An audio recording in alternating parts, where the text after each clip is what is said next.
요즘 글로벌 방산업계를 오래 들여다본 사람들 사이에서는 묘한 공기가 흐르고 있습니다. 전쟁 이야기도 아니고 신형 무기 공개 소식도 아닌데 이상하게 모두가 같은 단어를 입에 올립니다. 바로 히토류입니다. 더 정확히 말하면 50년 전 창고에서 나온 금속 하나 때문에 미국의 토마호크 미사일 생산 라인이 멈출 뻔했다는 이야기입니다. 미국이 세계 최강이라고 자부해온 군사기술이 최신 공장이 아니라 유럽의 낡은 폐창고에서 연명했다는 사실, 이 장면 하나로 국제 질서의 균열이 그대로 드러났습니다. 한국 시청자 입장에서 이 이야기가 남의 일이 아닌 이유는 분명합니다. 반도체, 미사일, 전투기, 그리고 방산 수출까지 우리가 매달린 거의 모든 산업의 목줄이 같은 자원에 걸려있기 때문입니다. 이건 자원 이야기이자 전략 이야기이고 결국 국가 선택의 이야기입니다. 이 흐름을 가장 먼저 포착한 곳은 군사 전문 유튜브도 방산기업도 아니었습니다. 국제 외신이었습니다. 2024년 하반기부터 라우터와 블룸버그는 공통된 패턴을 반복해서 보도하기 시작합니다. 중국이 히토류를 안보자산으로 분류하고 특정 군사용 소재에 대한 수출 심사를 강화했다는 내용이었습니다. 처음에는 외교적 압박 카드 정도로 읽혔지만 곧 분위기가 달라졌습니다. 미국 방산기업들의 납기 일정이 미묘하게 흔들리기 시작했고 일부 유도무기 생산 라인에서 자재 확보 일정이 뒤로 밀렸다는 신호가 포착됐습니다. 그 중심에 등장한 소재가 사마륨입니다. 사마륨 코발트 자석은 고온과 고가속 환경에서도 자성을 유지하는 특성 때문에 미사일 조종면을 움직이는 핀 액추에이터 모터에 필수로 사용됩니다. 토마호크 순항 미사일, 일부 공대지 유도탄, 그리고 항공기용 고실내 구동 계통에까지 들어가는 물질입니다. 이 자석은 단가로만 보면 1kg당 수백 달러 수준이지만 대체 불가능하다는 점에서 가격 이상의 의미를 가집니다. 문제는 이 소재의 정제와 가공 능력이 사실상 중국에 집중돼 있다는 구조였습니다. 중국은 전 세계 히토류 원광 생산의 약 60% 이상을 차지하고 있고 정제 및 자석 가공 단계로 올라가면 점유율이 80%를 넘어선다는 수치는 국제에너지기구와 미국 지질조사국 자료에서 반복 확인됩니다. 서방은 이 구조를 알고도 방치했습니다. 이유는 명확했습니다. 경제성이 맞지 않았고 환경 비용이 감당되지 않았기 때문입니다. 히토류 정제 과정에서는 방사성 부산물과 독성 화학 폐수가 대량 발생합니다. 미국과 유럽 기준으로 이를 처리하려면 시설 투자비가 수천억 원 단위로 치솟습니다. 민간 기업 입장에서 수익 구조가 나오지 않는 사업이었습니다. 이 틈을 중국이 파고들었습니다. 1990년대부터 중국은 히토류 원광 가격을 국제 시세보다 훨씬 낮게 공급했습니다. 서방 업체들이 손익분기점을 넘기지 못하고 하나둘 철수하는 동안 중국은 생산 설비와 숙련 인력을 축적했습니다. 기술은 서방에서 나왔지만 공정은 중국에 쌓였습니다. 이 구조가 완성된 시점에 중국은 선택지를 쥐게 됩니다. 안보를 이유로 수출 심사를 조절하는 순간 글로벌 방산 공급망 전체가 흔들릴 수 있는 위치였습니다.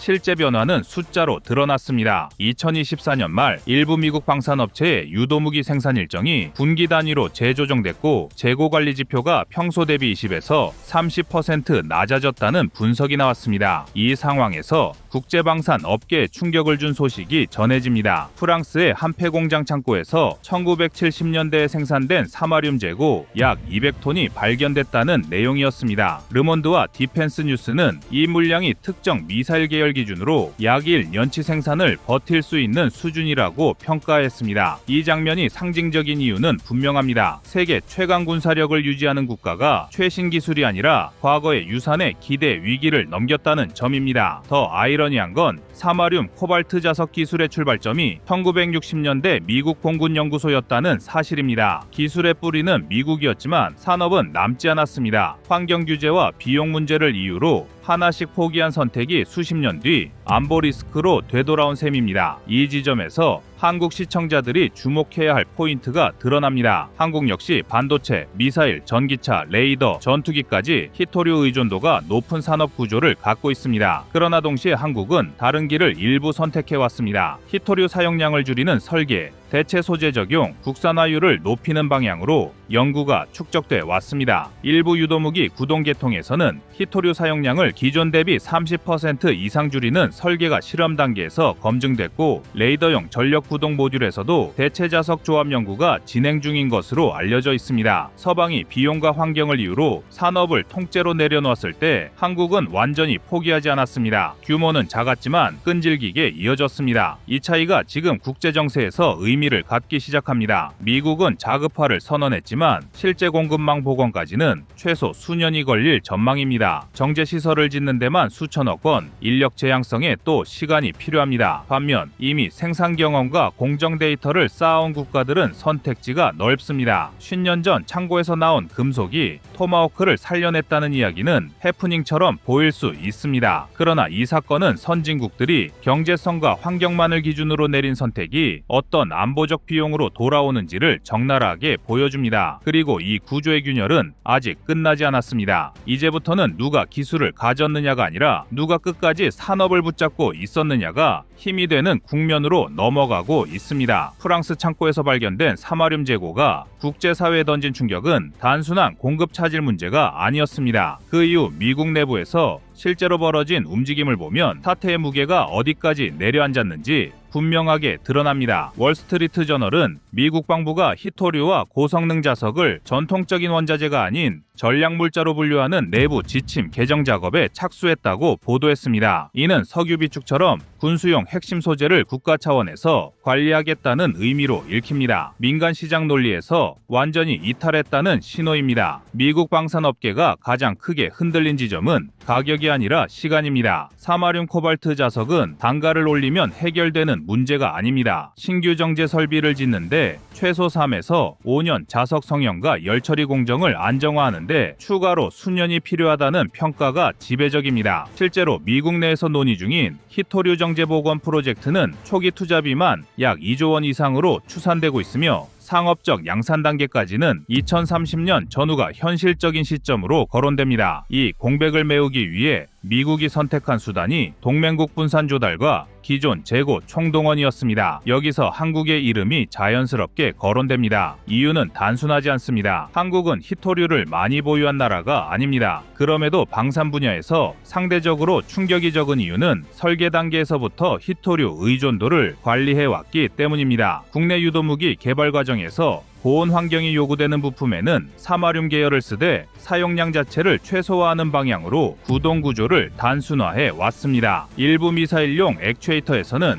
히토류 자석 사용량을 동일 성능 기준으로 해외 설계 대비 약 25에서 35% 줄인 사례가 확인됩니다. 이 수치는 양산 단계에서 원가뿐 아니라 공급 리스크를 동시에 낮추는 효과를 만들어냅니다. 이 차이는 현장에서 더 분명하게 체감됩니다. 국내 방산업계 관계자들 사이에서는 히토류 가격 변동이 생산 일정에 직접적인 영향을 미치지 않는다는 평가가 이미 일반화돼 있습니다. 특정 소재가 막히면 전체 라인이 멈추는 구조가 아니라 대체 설계와 재고 운용으로 시간을 벌 수 있는 구조가 형성돼 있기 때문입니다. 반면 미국과 유럽은 오랜 기간 외주화와 최적화에 집중한 결과 공정 내부의 완충 구간이 거의 남아있지 않습니다. 효율은 높았지만 충격 흡수 능력은 사라졌습니다. 이 지점에서 국제외교 분석가들이 주목하는 대목은 중국의 다음 수입니다. 파이낸셜 타임즈는 중국이 히토류를 전면 금수 조치로 쓰기보다는 군사용 고순도 소재만 선별적으로 관리하는 방식으로 영향력을 극대화하고 있다고 분석했습니다. 민수 시장에는 공급을 유지해 가격 급등을 억제하고 군수용 고급 공정만 조절하는 방식입니다. 이렇게 되면 국제사회의 반발을 최소화하면서도 군사력 핵심을 흔들 수 있습니다. 매우 계산적인 전략입니다. 한국 입장에서 이 흐름은 위기이자 기회입니다. 위기인 이유는 분명합니다. 반도체 공정, 전기차 모터, 항공우주 분야 모두 히토류와 무관할 수 없기 때문입니다. 그러나 기회라는 평가가 나오는 이유는 한국이 이미 국산화율을 끌어올리는 방향으로 산업 구조를 바꿔왔기 때문입니다. 방산 분야에서는 국산 부품 비중이 평균 70%를 넘는 체계가 늘어나고 있고 핵심 부품의 다중 공급선 확보가 기본 전제로 작동하고 있습니다. 이는 단기간에 만들어지는 구조가 아닙니다. 수십 년간의 시행착오와 불편한 선택의 결과입니다. 미국이 지금 겪고 있는 혼란은 한국 방산업계에서는 오래전부터 가정했던 시나리오였습니다. 그래서 설계 단계에서부터 생산 라인 유지 능력을 최우선으로 우선순위로 고려해왔습니다. 빠른 납기와 안정적인 공급이 한국 방산의 경쟁력으로 평가받는 이유도 여기에 있습니다. 폴란드, 중동, 동남아 시장에서 한국 무기가 선택된 배경에는 가격보다 일정과 신뢰가 먼저 놓여 있습니다. 히토류 사태는 이 구조가 왜 유효했는지를 다시 증명하고 있습니다. 결국 이번 사건이 던지는 결론은 명확합니다. 첨단 무기의 경쟁력은 더 이상 최고 성능 하나로 설명되지 않습니다. 누가 끝까지 만들 수 있느냐, 누가 위기 상황에서도 생산을 유지하느냐가 진짜 힘이 되는 시대입니다. 미국은 다시 산업을 세우려 하고 있고 유럽은 뒤늦게 규제 완화를 논의하고 있습니다. 반면 한국은 이미 움직이고 있던 길 위에 서 있습니다. 화려하지 않았고 효율적이지도 않았지만 멈추지 않았습니다. 50년 전 창고에서 꺼낸 금속이 세계 최강국의 무기를 살렸다는 장면은 우연이 아닙니다. 그건 선택의 결과입니다. 그리고 지금 이 순간에도 각국은 또 다른 선택을 하고 있습니다. 한국이 지금까지 쌓아온 방산산업의 방식은 이 히토류 전쟁에서 결코 가벼운 카드가 아닙니다. 조용히 그러나 확실하게 작동하고 있습니다.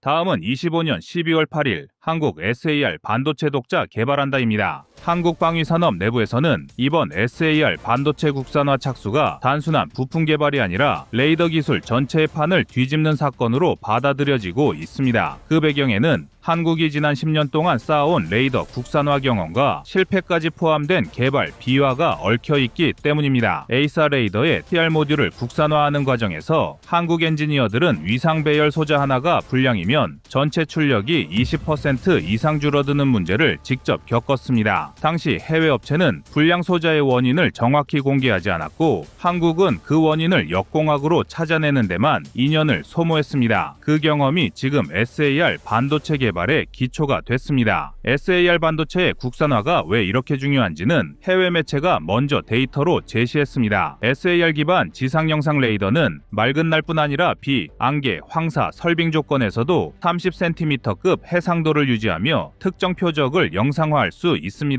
이 기능을 군사적으로 보유한 국가는 현재 미국, 이스라엘, 프랑스 정도이며 각국의 무인정찰 플랫폼 대부분이 이러한 고해상도 SAR 모듈을 미국에 의존하고 있습니다. 그런데 한국이 GAN 기반 SAR 반도체까지 확보하면 고성능 무인기와 차세대 전투기뿐 아니라 장거리 순항미사일, 유도무기, 해상감시 레이더까지 동일한 반도체 생태계로 통합됩니다. 해외 분석가들이 이 구조를 평가하며 내놓은 표현은 감시정찰 기반의 자주국방 체계 완성 가능성이었습니다. 더 흥미로운 점은 수출 구조 변화입니다. 폴란드 FA-50의 팬텀 스트라이크를 장착할 때 미국 전략물자 승인 과정이 평균 5.7개월 소요된 사실은 이미 업계에서 문제로 인식되고 있었고 말레이시아, 필리핀 등 여러 수출국도 같은 문제를 경험했습니다. KF-21 역시 공대공공대지 A사 레이더 내부 핵심 소자의 해외 의존도로 인해 수출 계약마다 외국 정부의 승인 절차를 반복해야 하는 구조였습니다. 그러나 SAR 반도체까지 국산화되면 레이더의 원천 기술 대부분이 국내에서 해결되기 때문에 승인 의존도는 70% 이상 감소하고 플랫폼 수출 일정이 외국 정부 일정과 무관하게 운영될 수 있습니다. 국내 언론도 이번 국산화 착수의 의미를 빠르게 짚었습니다. 국내 언론에서는 TR 모듈과 SAR 반도체까지 국산화되면 보라매 전투기 기준 레이더 국산 부품 비중이 65%에서 90% 수준으로 상승하고 무인기 및 해상 감시 레이더에 동일 부품을 적용할 경우 부품 단일화로 생산 단가가 최대 30% 가까이 절감되는 효과가 발생한다는 분석을 내놓았습니다. 이 구조는 한국 무기 수출의 최대 리스크였던 부품 병목을 완전히 제거하고 생산 안정성을 30% 이상 끌어올려 한국이 단순한 플랫폼 판매국이 아니라 센서 반도체까지 통합 공급하는 완성형 방산국으로 전환된다는 의미가 있습니다. 해외와 국내 보도를 종합하면 결론은 하나입니다. SAR 반도체 국산화는 기술의 문제가 아니라 국력의 문제이고 한국이 감시정찰 타격 분야에서 독립적인 기술 체계를 보유한 국가로 재편되는 출발점입니다. 지금까지 우리 무기 수출을 제한해온 마지막 사슬이 끊어지기 시작한 것입니다. 군용 SAR 반도체는 일반 상업용 칩과 구조가 완전히 다릅니다. 10W 이상 고출력을 버티면서도 2나노급 신호미세 변조를 동시에 처리해야 하고 위상 편차 오차가 1도만 나도 지상 영상 해상도가 30% 이상 떨어질 수 있습니다. 그래서 미국과 이스라엘이 이 기술을 절대 공개하지 않는 이유가 여기에 있습니다. 한국도 지금까지는 KF-21과 무인기 레이더에 들어가는 MMIC 상당수를 해외 의존할 수밖에 없었습니다. 실제로 KF-21 블록1 A사 레이더는 1088개의 TR 모듈 중 일부 고주파 소자가 해외 조달품이라 수출 때 미국의 전략물자 승인을 반드시 거쳐야 했습니다. 이 구조 때문에 폴란드 FA-50 팬텀 스트라이크 탑재 승인도 6개월 가까이 지연됐고 필리핀 추가 도입 추진에서도 동일한 병목이 이미 감지됐습니다. LIG-X1이 이번에 개발하는 SAR 반도체는 이런 장애를 근본적으로 제거하는 기술적 분기점입니다. X밴드 SAR MMIC를 확보하면 지상 표적 식별 성능이 기존 대비 1.6배 이상 향상될 것으로 국내 연구기관은 예측하고 있고, 이는 FA-50 보라매 차세대 무인 전투기 모두에게 공통적으로 필요한 성능 향상입니다. SAR의 진짜 가치는 기상 무력화에 있습니다. 구름, 비, 모래 폭풍에서도 30cm 수준의 해상도를 유지하면서 기동 표적까지 추적할 수 있어 전장에서 광학 센서보다 훨씬 더 높은 생존성을 보입니다. 한국이 독자 SAR 반도체를 확보하는 순간 국산 레이더의 소부장 자립률이 90%에 근접하며 기존처럼 미국 승인 절차에 묶여 전투기 수출이 지연되는 구조가 완전히 사라집니다. 방산 관계자들은 이 효과를 수치로 이미 계산해두고 있습니다. SAR 반도체 단품 국산화만으로 레이더 생산 비용이 약 21% 절감되며 레이더 납기 단축 효과가 4개월 이상 발생하고 연간 조달 안정성이 30% 이상 상승하는 것으로 추산됩니다. 여기에 카이와 LIG-X1이 동시에 SAR 통합 레이더 개발을 진행하게 되면 향후 KF-21 블록2의 공대지 능력과 무인기의 장거리 정찰력이 미국과 이스라엘 제품의 절반 가격 2배 공급 속도로 시장에 공급될 수 있게 됩니다. 해외 군사 전문가들이 가장 당황한 지점은 바로 이 부분입니다. 지금까지 SAR 기반 무인 정찰 기술은 미국 글로벌 호크와 이스라엘 헤론 계열이 독점했고 가격은 한 대당 3천억 원 수준이었습니다. 그런데 한국이 SAR 반도체까지 국산화하면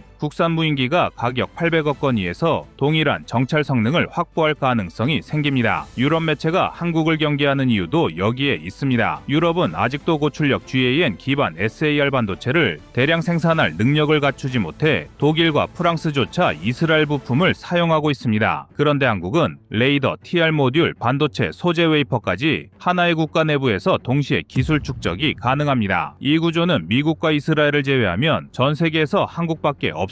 SAR 반도체 국산화의 산업적 파장은 더 큽니다. 한국 방산 수출의 가장 큰 문제였던 부품 조달 리스크가 사실상 사라지고 FA-50, KF-21, 무인기, 순항미사일, 장거리 타격 체계까지 모두 동일한 SAR 반도체 생태계를 공유하는 형태가 됩니다. 이렇게 되면 한국은 레이더와 센서 시장에서 단품 공급국이 아니라 시스템 공급국으로 변하고 전투기 한 대를 팔 때마다 레이더, SAR, 소프트웨어, 정비 체계까지 패키지로 묶는 구조가 형성됩니다. 방산업계에서는 이 구조가 수출 마진을 지금보다 40% 이상 올릴 수 있는 결정적 계기라고 분석합니다. 개발비와도 흥미롭습니다. LIG-X1은 이번 SAR 반도체 프로젝트를 위해 국방과학연구소와 이미 GAN 기반 웨이퍼 인곳 자체 생산 라인을 준비해두고 있으며 한국형 공냉식 A사에 들어가는 차세대 TR 모듈용 전력 소자 기술도 병행하고 있습니다. 이 라인은 해외 부품이 끊길 경우 단 3개월 안에 초기 양산으로 전환할 수 있도록 설계된 것으로 알려졌습니다. 기존에는 해외 부품 한 종류가 묶이면 레이더 완성까지 6개월 이상 지연됐지만 SAR 반도체 국산화 이후에는 조달 중단 위험이 사실상 제로에 수렴합니다. 이것은 한국이 방산 강국을 넘어서 기술 독립국으로 넘어가는 변곡점입니다. 결론적으로 SAR 반도체 국산화는 단순한 부품 확보가 아닙니다. 전투기의 눈, 무인기의 두뇌, 유도무기의 길찾기 기능 전체를 한국이 스스로 만들겠다는 선언입니다. 미국과 이스라엘만 갖고 있는 시장을 한국이 처음으로 파고드는 순간이고 전 세계가 한국산 무기를 사면서 더 이상 미국 승인에 발목 잡히지 않는다는 뜻입니다. 해외 전문가들이 표현한 한국의 미래 방산 생태계는 매우 명확합니다. 센서부터 플랫폼까지 모든 기술을 한국이 통합적으로 생산해 세계 시장의 판도를 주도하는 구조입니다. 이 한 가지 기술이 한국 방산의 체급을 세계 3강 수준으로 끌어올리는 기폭제가 될 것이라는 전망까지 나옵니다. SAR 반도체 국산화는 한국의 전투기와 무인기가 새 시대를 여는 출발점입니다.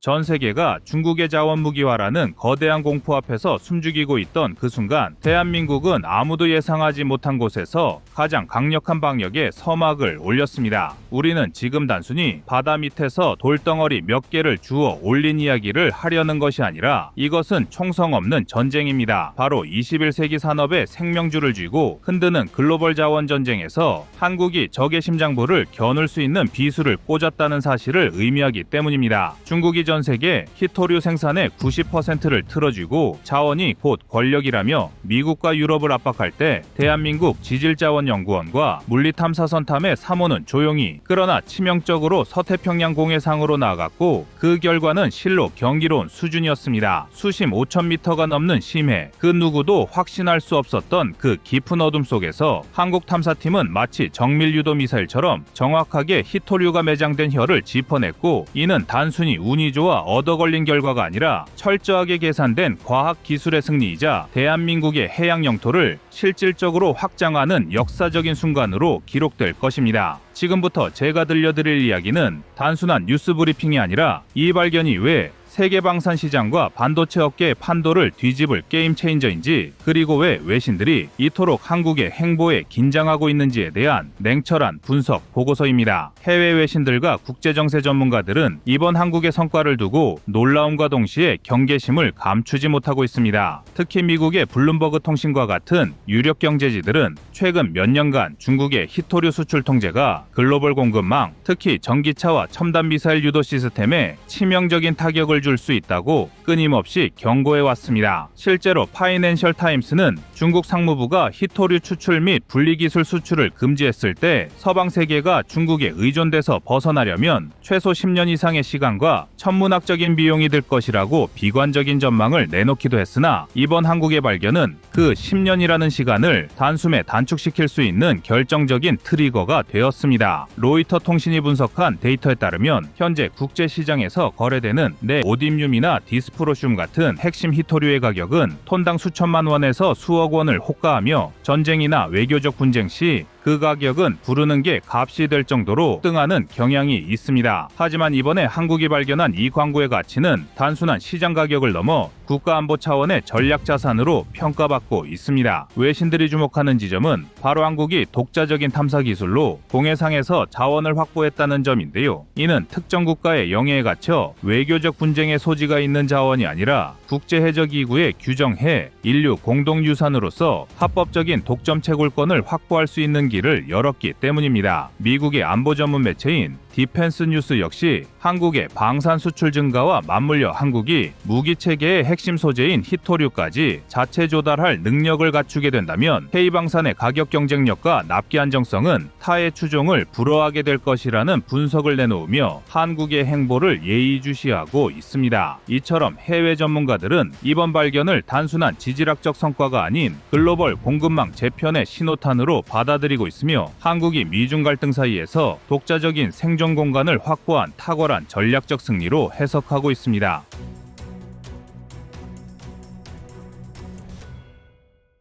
사실 이번 탐사가 성공하기까지의 과정은 그야말로 맨땅에 헤딩이 아닌 심해에 바늘 꽂기와 다름없는 극한의 도전이었습니다. 일반적인 해저 탐사가 넓은 구역을 대충 훑고 지나가는 식이라면 이번 탐의 3호의 미션은 수심 6,000m 아래 빛 한 줄기 들어오지 않는 칠흑 같은 어둠 속에서 축구장 몇 개 크기의 좁은 표적을 찾아내야 하는 초정밀 작전이었고, 이는 마치 63빌딩 꼭대기에서 지상에 있는 100원짜리 동전을 낚싯줄로 낚아채는 것과 같은 고도의 기술을 요하는 작업이었습니다. 여기서 우리가 주목해야 할 데이터는 바로 적중률 100%라는 경이로운 수치인데요. 연구팀이 사전에 분석하고 선정한 3개의 지점 모두에서 고농도 히토류가 발견되었다는 것은 한국의 지질 분석 능력과 데이터 처리 기술이 이미 세계 최고 수준에 도달했음을 증명하는 결정적 증거입니다. 특히 이번에 발견된 히토류의 농도가 최대 3100ppm, 평균 2000ppm을 상회한다는 점은 전 세계 자원업계를 충격에 빠뜨리기에 충분했습니다. 통상적으로 경제성이 있다고 판단되는 육상 광산의 히토류 농도가 1000ppm 내외인 점을 감안하면 한국이 찾아낸 심해 퇴적물은 그야말로 바다에 깔린 노다지나 다름없기 때문입니다. 중국이 환경 파괴를 무릅쓰고 더푸미 광석을 갈아내며 얻는 히토류와 달리 한국은 고농도의 알짜배기 자원을 선점함으로써 채굴 및 정제 비용을 획기적으로 낮출 수 있는 경제적 우위까지 점하게 된 것입니다. 이러한 고농도 자원의 확보는 단순히 자원 자립을 넘어 한국 산업계 전반에 걸쳐 엄청난 나비 효과를 불러올 것으로 예상됐습니다. 당장 국내 배터리 3사와 반도체 기업들이 중국산 원자재의 가격 변동성에 휘둘리지 않고 안정적인 생산 라인을 가동할 수 있는 발판이 마련된 셈입니다. 우리가 흔히 산업의 비타민이라 부르는 히토류는 전기차 모터의 연구자석부터 시작해 스마트폰, 풍력 발전기, 그리고 최첨단 스텔스 전투기의 레이더 소재 이르기까지 안 들어가는 곳이 없는 필수 불가결한 소재이기에 이번 발견은 한국 경제의 아킬레스건을 가장 강력한 무기로 탈바꿈시킨 쾌거라 할 수 있습니다. 지금 대한민국이 쏘아올린 신호탄은 단순히 운이 좋아 얻어 걸린 결과가 아니라 철저하게 계산된 공학적 승리이자 경쟁국들이 흉내조차 낼 수 없는 압도적인 기술 격차의 증명입니다. 이번 쾌거의 1등 공신인 최첨단 물리탐사연구선 탐에 3호는 건조 비용만 약 1,800억 원 이상이 투입된 말 그대로 바다 위에 움직이는 연구소이자 거대한 슈퍼컴퓨터라고 봐도 무방한데요. 기존 탐사선들이 2차원적인 평면 탐사에 그쳤다면 탐의 3호는 해저지층을 3D, 아니 시간을 포함한 4D 차원으로 정밀 스캔하여 땅속 깊은 곳의 구조까지 뻔히 들여다보는 신의 눈을 가졌기 때문입니다. 경쟁국인 일본이 6천억 원이 넘는 예산을 쏟아부어 미나미토리 섬 인근에서 히토류 진흙을 퍼올리겠다고 호언장담했지만 그들이 채굴 효율성 문제로 제자리 걸음을 하고 있을 때 한국은 피스톤 코어링이라는 독자적인 시추 방식을 통해 퇴적물의 층서 구조를 전혀 훼손하지 않고 원형 그대로 떠내는 데 성공했습니다. 이것이 왜 중요하냐면 해저면의 히토류는 균일하게 퍼져 있는 것이 아니라 특정 층에 고농도로 농축되어 있기 때문에 무작정 바닥을 긁어내는 방식으로는 채산성을 맞출 수 없지만 한국 연구진은 마치 외과 수술을 집도하듯 정확하게 고농도 층만을 타격하여 시료를 확보했기 때문입니다. 수심 5,800m에서 8,000m에 이르는 마리아나 해구 인근의 극한 환경, 즉 지상 기압의 600배가 넘는 수압을 견디며 이루어낸 이 정밀 타격 능력은 전 세계 해양 지질학계에서도 유례를 찾아보기 힘든 놀라운 성과입니다. 특히 이번 탐사에서 확인된 평균 2000ppm 이상의 히토류 농도는 현재 중국이 독점하고 있는 육상 광산의 평균 품위를 훌쩍 뛰어넘는 수치인데요. 이를 현재 시세로 환산하고 정제 효율까지 고려하면 톤당 수천 달러의 부가가치 차이를 만들어낼 수 있는 결정적인 격차입니다. 무엇보다 중요한 것은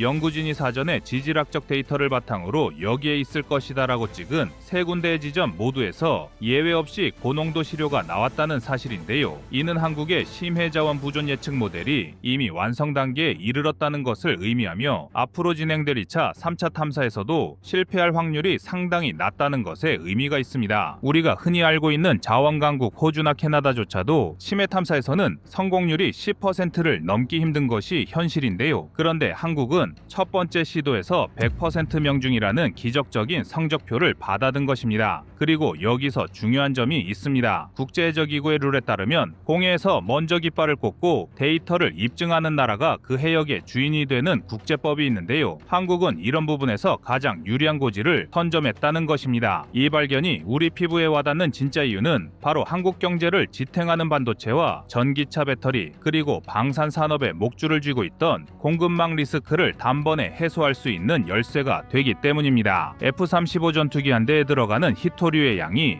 약 417kg, 알레이버크급 이지스 구축함에는 무려 2300kg 이상의 히토류가 필수적으로 사용됐습니다. 만약 중국이 대만 침공과 같은 유사시 히토류 수출을 전면 중단한다면 한국의 K2 전차나 현무 미사일 생산 라인도 멈출 수밖에 없는 것이 지금까지의 현실이었습니다. 하지만 이번 서태평양 광구 확보는 이러한 안보 공백을 메우는 것을 넘어 한국이 자원을 무기로 다른 나라와 협상할 수 있는 자원 외교의 카드를 손에 쥐게 되었다는 것을 의미합니다. 현대자동차가 전기차 모터의 효율을 높이려 애쓰고 삼성전자가 반도체 미세 공정에 사활을 걸 때 그 근본이 되는 소재를 우리 손으로 직접 조달할 수 있다는 것은 기업의 영업 영업이익률을 몇 퍼센트 올리는 차원을 넘어 국가의 생존 전략 자체가 바뀌는 혁명적인 변화입니다. 이재호는 4월로 예정된 2차 정밀 탐사는 단순히 확인 사살을 위한 과정이 아니라 대한민국만의 독자적인 해저 자원 영토를 공식적으로 선포하고 국제사회로부터 그 소유권을 공인받는 대관식이 될 것입니다. 결론적으로 이번 희토류 발견은 자원 빈국이라는 오명 속에 살아온 대한민국이 기술 하나로 자원부국의 반열에 오를 수 있음을 보여준 역사적인 사건입니다. 땅 파서 장사하는 나라들이 자원의 저주에 빠져 허우적거릴 때 우리는 척박한 환경 속에서 기술을 갈고 닦아 기여받아 밑바닥에서 황금을 캐내는 능력을 갖추게 되었습니다. 3100ppm이라는 숫자 뒤에는 수십 년간 거친 파도와 싸우며 데이터를 축적해온 한국 과학자들의 집념이 숨어있고 1800억 원짜리 배를 과감하게 건조하여 대양으로 내보낸 국가적 결단이 있었기에 가능한 일이었습니다. 전쟁은 총칼로만 하는 것이 아니라 누가 더 안정적으로 자원을 확보하고 누가 더 정밀하게 미래를 예측하느냐에 달려 있습니다. 지금 우리는 그 전쟁에서 가장 강력한 무기를 손에 넣었고 이제 남은 것은 이 무기를 바탕으로 세계 시장을 호령하는 일뿐입니다.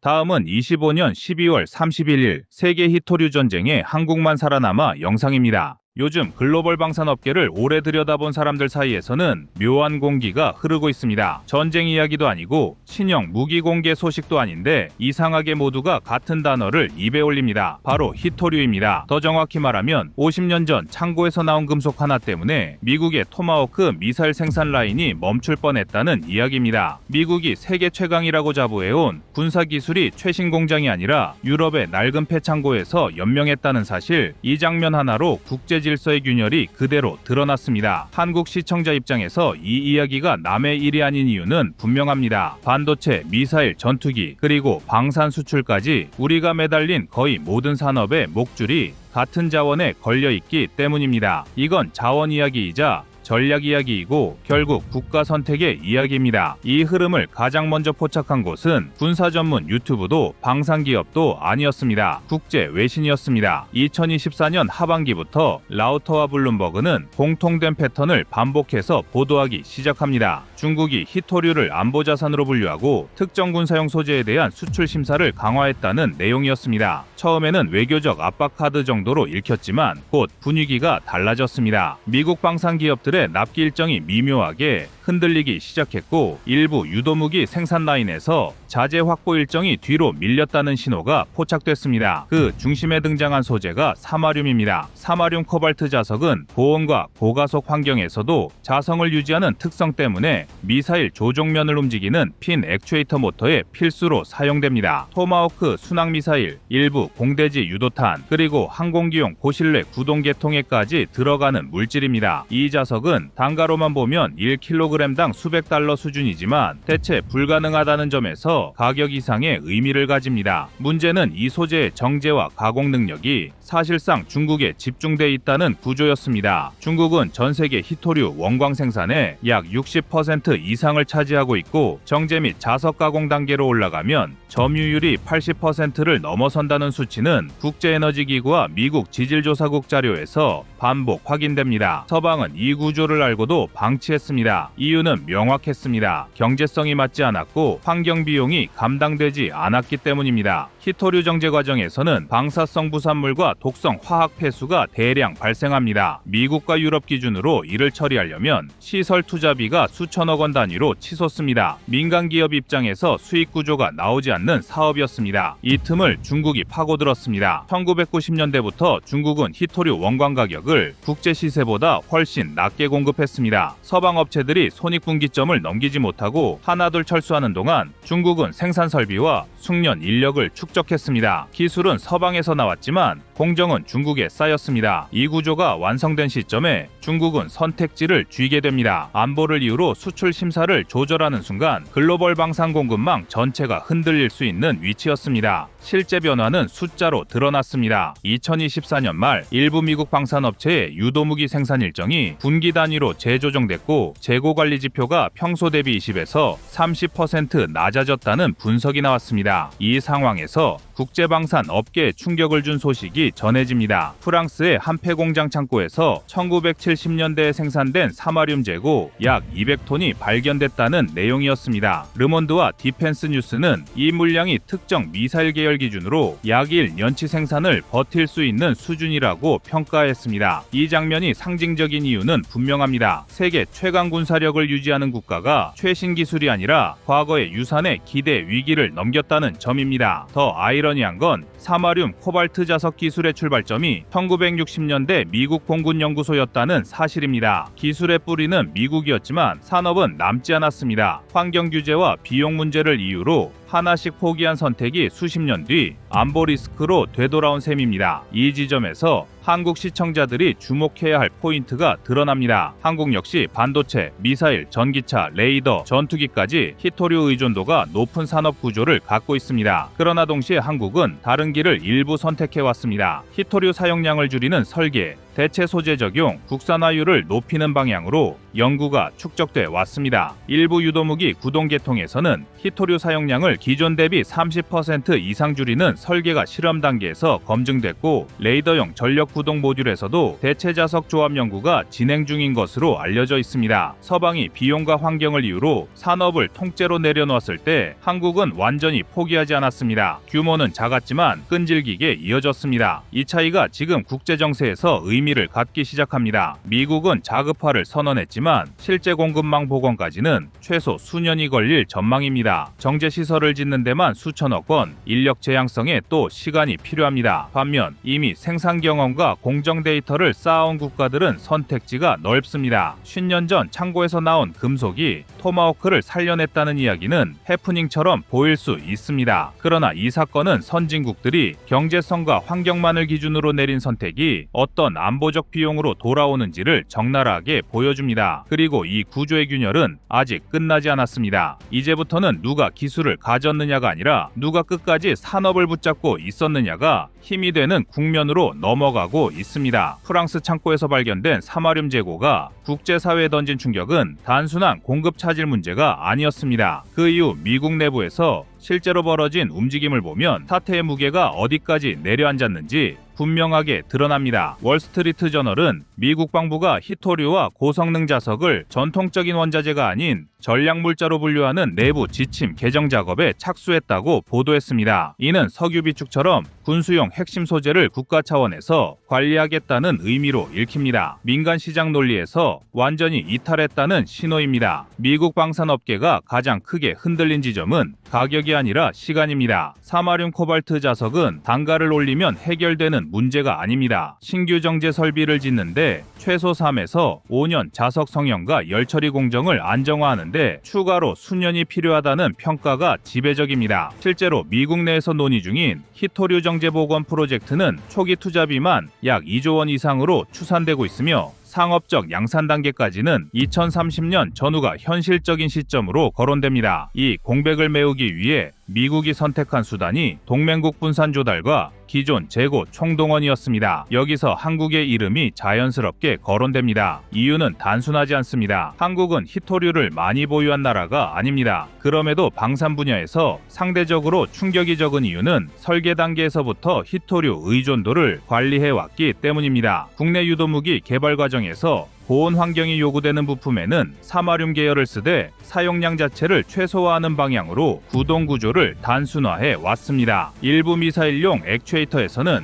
히토류 자석 사용량을 동일 성능 기준으로 해외 설계 대비 약 25에서 35% 줄인 사례가 확인됩니다. 이 수치는 양산 단계에서 원가뿐 아니라 공급 리스크를 동시에 낮추는 효과를 만들어냅니다. 이 차이는 현장에서 더 분명하게 체감됩니다. 국내 방산업계 관계자들 사이에서는 히토류 가격 변동이 생산 일정에 직접적인 영향을 미치지 않는다는 평가가 이미 일반화돼 있습니다. 특정 소재가 막히면 전체 라인이 멈추는 구조가 아니라 대체 설계와 재고 운용으로 시간을 벌 수 있는 구조가 형성돼 있기 때문입니다. 때문입니다. 반면 미국과 유럽은 오랜 기간 외주화와 최적화에 집중한 결과 공정 내부의 완충 구간이 거의 남아있지 않습니다. 효율은 높았지만 충격 흡수 능력은 사라졌습니다. 이 지점에서 국제외교 분석가들이 주목하는 대목은 중국의 다음 수입니다. 파이낸셜 타임즈는 중국이 히토류를 전면 금수 조치로 쓰기보다는 군사용 고순도 소재만 선별적으로 관리하는 방식으로 영향력을 극대화하고 있다고 분석했습니다. 민수시장에는 공급을 유지해 가격 급등을 억제하고 군수용 고급 공정만 조절하는 방식입니다. 이렇게 되면 국제사회의 반발을 최소화하면서도 군사력 핵심을 흔들 수 있습니다. 매우 계산적인 전략입니다. 한국 입장에서 이 흐름은 위기이자 기회입니다. 위기인 이유는 분명합니다. 반도체 공정, 전기차 모터, 항공우주 분야 모두 히토류와 무관할 수 없기 때문입니다. 그러나 기회라는 평가가 나오는 이유는 한국이 이미 국산화율을 끌어올리는 방향으로 산업 구조를 바꿔왔기 때문입니다. 방산 분야에서는 국산 부품 비중이 평균 70%를 넘는 체계가 늘어나고 있고 핵심 부품의 다중 공급선 확보가 기본 전제로 작동하고 있습니다. 이는 단기간에 만들어지는 구조가 아닙니다. 수십 년간의 시행착오와 불편한 선택의 결과입니다. 미국이 지금 겪고 있는 혼란은 한국 방산업계에서는 오래전부터 가정했던 시나리오였습니다. 그래서 설계 단계에서부터 생산 라인 유지 능력을 최우선으로 고려해왔습니다. 빠른 납기와 안정적인 공급이 한국 방산의 경쟁력으로 평가받는 이유도 여기에 있습니다. 폴란드, 중동, 동남아 시장에서 한국 무기가 선택된 배경에는 가격보다 일정과 신뢰가 먼저 놓여 있습니다. 히토류 사태는 이 구조가 왜 유효했는지를 다시 증명하고 있습니다. 결국 이번 사건이 던지는 결론은 명확합니다. 첨단 무기의 경쟁력은 더 이상 최고 성능 하나로 설명되지 않습니다. 누가 끝까지 만들 수 있느냐, 누가 위기 상황에서도 생산을 유지하느냐가 진짜 힘이 되는 시대입니다. 미국은 다시 산업을 세우려 하고 있고 유럽은 뒤늦게 규제 완화를 논의하고 있습니다. 반면 한국은 이미 움직이고 있던 길 위에 서 있습니다. 화려하지 않았고 효율적이지도 않았지만 멈추지 않았습니다. 50년 전 창고에서 꺼낸 금속이 세계 최강국의 무기를 살렸다는 장면은 우연이 아닙니다. 그건 선택의 결과입니다. 그리고 지금 이 순간에도 각국은 또 다른 선택을 하고 있습니다. 한국이 지금까지 쌓아온 방산산업의 방식은 이 히토류 전쟁에서 결코 가벼운 카드가 아닙니다. 조용히 그러나 확실하게 작동하고 있습니다.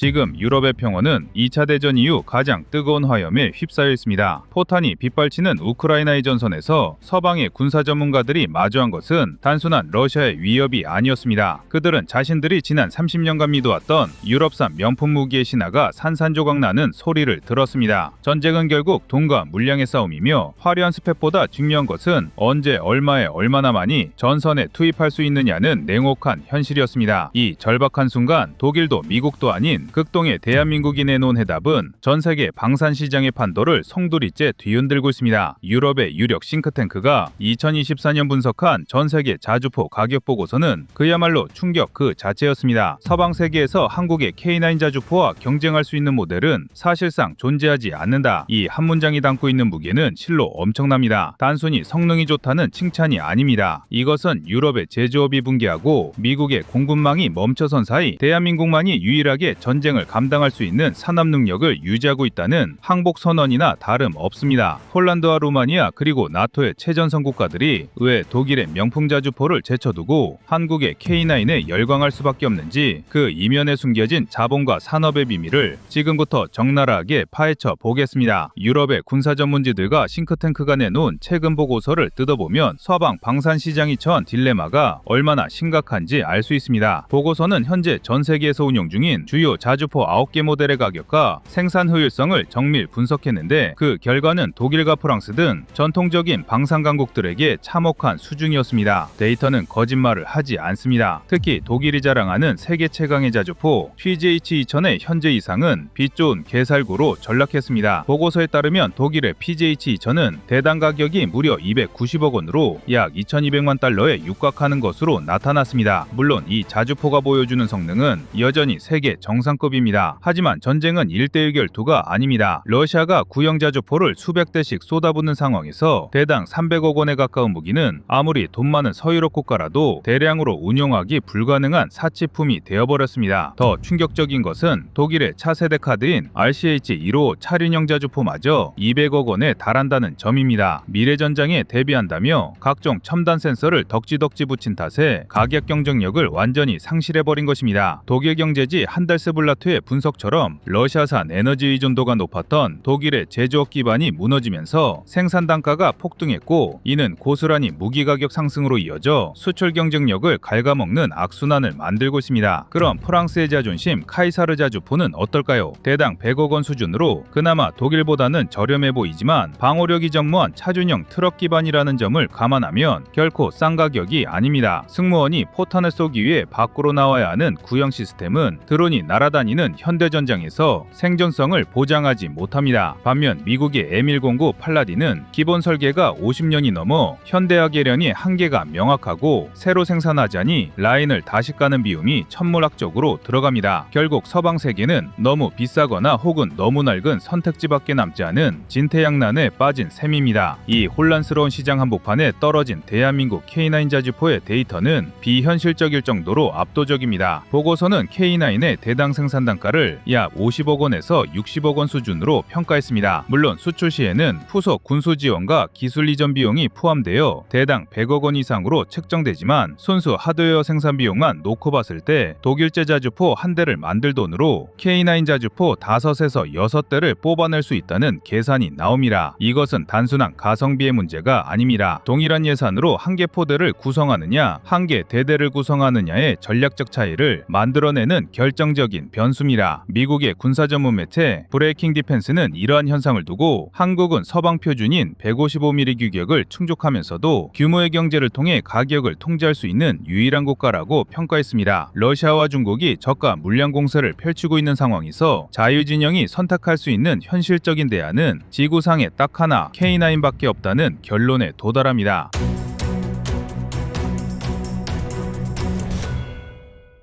폴란드가 긴급 소요로 수백 대 K9을 계약하고 루마니아가 그 뒤를 따르는 것은 그들이 한국을 유달리 좋아해서가 아닙니다. 당장 내일 전쟁이 터져도 공장에서 물건을 찍어내 제때 배달해줄 수 있는 나라가 대한민국뿐이기 때문입니다. 지금부터 우리가 주목해야 할 것은 어떻게 한국이 이 말도 안 되는 생산성과 가격 경쟁력을 갖추게 되었는지, 그 처절했던 개발의 역사와 산업 생태계의 비밀입니다. 그렇다면 전 세계가 궁금해하는 지점은 바로 이것입니다. 도대체 한국은 어떻게 독일도 포기하고 미국도 손 놓은 이 고성능 자주포를 이토록 저렴한 가격에, 그것도 붕어빵 찍어내듯 만들어낼 수 있는 걸까요? 이 놀라운 가격 경쟁력과 성능의 비밀은 아이러니하게도 우리가 지난 70년 동안 머리에 이고 살아야 했던 안보 위협 속에 있습니다. 유럽 국가들이 냉전 종식과 함께 더 이상의 전쟁은 없다며 샴페인을 터뜨리고 무기 공장을 폐쇄할 때 대한민국은 휴전선 너머에 1만 문이 넘는 북한군 야포와 맞서기 위해 밤낮 없이 공장을 돌려야 했습니다. 우리 군이 자체적으로 운용하기 위해 발주한 K9 물량만 1000문이 넘습니다. 바로 이 압도적인 내수 물량이 규모의 경제를 완성한 것입니다. 부품업체들은 안정적인 일감을 바탕으로 기술을 축적했고 조립 라인은 실세 없이 돌아가며 공정의 비효율을 걷어냈습니다. 전 세계 어디를 둘러봐도 자주포를 1000단위로 찍어본 나라는 대한민국밖에 없으며 이것이 바로 누구도 흉내낼 수 없는 가격 경쟁력의 진짜 원천입니다. 반면 경쟁자들의 상황을 보면 한국의 독주가 단순히 운이 아니었음을 알게 됩니다. 최근 영국이 차기 자주포 사업에서 한국의 K9 대신 독일의 RCH-155를 선택한 결정을 두고 말들이 많습니다. 표면적으로는 독일과의 정치적 연대를 선택한 것처럼 보이지만 속을 들여다보면 이것은 영국의 뼈아픈 실책이 될 가능성이 매우 높습니다. 독일의 RCH-155는 아직 제대로 검증되지 않은 시제품 단계의 무기입니다. 대당 200억 원이 넘는 가격은 둘째치고 당장 라인을 깔고 양산하는 데만 수년이 걸립니다. 영국이 자존심을 세우기 위해 독일제를 선택한 그 순간 폴란드는 이미 한국에서 직도입한 K9 자주포를 국경에 배치해 러시아를 겨냥하고 있었습니다. 전쟁은 서류상의 스펙으로 하는 것이 아니라 당장 내 손에 들린 무기로 하는 것입니다. 독일이 복잡한 전자장비와 비싼 부품으로 자주포를 예술작품처럼 만들 때 한국은 거친 산악지형과 영하 20도의 혹한 그리고 40도의 폭염을 견디는 진짜 무기를 만들었습니다. 155mm 포탄의 충격을 이겨내기 위해 국내 연구진들이 수천 번의 실험을 반복하며 찾아낸 최적의 차체 구조와 삼성 테크인 시절부터 이어온 장인들의 노하우가 결합되어 고장이 나지 않는 명품을 탄생시킨 것입니다. 더 무서운 점은 한국의 방산 생태계가 이제는 완성형으로 진화하고 있다는 사실입니다. 단순히 자주포 차체만 파는 것이 아닙니다. K9에는 K10이라는 세계 유일의 자동 탄약 운반 장갑차가 따라붙습니다. 포탄을 사람이 직접 나르는 서방의 경쟁 모델들과 달리 우리는 버튼 하나로 탄약을 재보급하며 승무원의 피로도를 획기적으로 줄이고 생존성을 높였습니다. 여기에 더해 하나 에어로스페이스는 이미 사람의 개입을 최소화한 K9A2 그리고 완전 무인화를 꿈꾸는 K9A3 버전까지 로드맵을 완성해 두었습니다. 경쟁자들이 이제야 부랴부랴 생산 라인을 복구하네 마네하며 허둥지둥할 때 우리는 이미 다음 세대의 무기 체계를 준비하며 격차를 초격차로 벌리고 있는 것입니다. 폴란드가 K9을 선택하면서 단순 구매를 넘어 현지 생산과 기술 제휴를 고집한 이유가 여기에 있습니다. 그들은 한국을 단순한 무기 판매상이 아니라 자국의 안보를 지탱해 줄 수 있는 유일한 산업 파트너로 인정한 것입니다. 결국 이번 유럽 싱크탱크의 보고서가 우리에게 던지는 메시지는 명확합니다. 대한민국은 더 이상 서방 선진국들이 만든 무기를 비싼 값에 사오던 변방의 소비국이 아닙니다. 자유민주주의 진영의 최정선에서 무너진 서방의 방위 산업을 지탱하고 대체할 수 있는 유일한 대안이자 세계 무기고로 우뚝 섰습니다. 독일의 기술력은 여전히 훌륭하지만 그들은 그것을 상품화할 산업 능력을 잃어버렸고 미국의 생산력은 거대하지만 너무나 비대하고 느려졌습니다. 그 공백을 메울 수 있는 나라는 빠르고 효율적이며 강력한 제조업 기반을 갖춘 대한민국뿐입니다. 우리는 지금 단군 일의 채배 기회를 맞이했습니다. K9 자주포 수출은 단순히 기업의 돈벌이 수단이 아닙니다. 한국산 무기가 깔린다는 것은 그 나라의 군수 지원 시스템, 교육, 훈련, 그리고 안보 전략이 한국의 시스템에 종속된다는 것을 의미합니다. 이것은 그 어떤 외교적 수사보다 강력한 동맹의 끈입니다. 폴란드의 평원을 달리는 K9, 호주의 사막을 누비는 레드백, 그리고 루마니아와 이집트의 국경을 지키는 한국산 무기들은 대한민국이 국제사회에서 룰메이커로 도약하고 있음을 보여주는 움직이는 증거들입니다. 서방엔 경쟁자가 없다는 외신의 평가는 우리에게 자부심인 동시에 엄중한 경고이기도 합니다. 세계 1등의 자리는 지키는 것이 더 어렵습니다. 경쟁국들은 한국을 견제하기 위해 정치적 압박을 가할 것이고 기술 추격을 시작할 것입니다. 하지만 걱정하지 않습니다. 지난 70년 아무것도 없는 폐허 위에서 맨손으로 오늘의 기적을 읽어낸 우리의 DNA 속에는 위기를 기회로 바꾸는 힘이 각인되어 있기 때문입니다. 이제 대한민국은 누구의 눈치도 보지 않고 당당하게 말할 수 있습니다. 평화를 원한다면 한국의 무기를 준비하라고 말입니다. 이것이 바로 혼돈의 시대에 대한민국이 서 있는 그리고 앞으로 나아가야 할 위대한 좌표입니다.